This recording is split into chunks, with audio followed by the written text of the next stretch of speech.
এই যে দাদি ভালো আছেন? হ্যাঁ দাদি,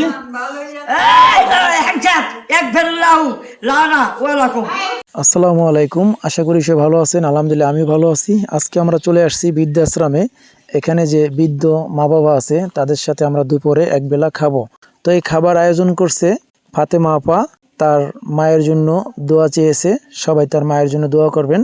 তো আমরা এখানে আজকে কি নিয়ে আসলাম, চাউল নিয়ে আসছি 10 কেজি 650 টাকা, মুরগি নিয়ে আসছি 8 কেজি 1440 টাকা, তারপরে আলু আনছি 5 কেজি 120 টাকা, পেঁয়াজ আনছি 1 কেজি 40 টাকা, রসুন আনছি হাফ কেজি 50 টাকা, হলুদ মরিচের গুঁড়া আনছি 140 টাকা, জিরা আনছি 70 টাকা, টোটাল মশলা 100 টাকা, আদা 40 টাকা, তেজপাতা 10 টাকা, লেবু টমেটো কাঁচামরিচ 260 টাকা, তারপরে মুসুরি ডাল, ধনিয়া পাতা, ধনিয়া গুঁড়া 120 টাকা, তারপরে শসা 100 টাকা, তরমুজ কিনছি 4 পিস 600 টাকা, তারপরে মুরগির মশলা 40 টাকা, সয়াবিন তেল 1 লিটার 220 টাকা, টোটাল হয়েছে 4200 টাকা।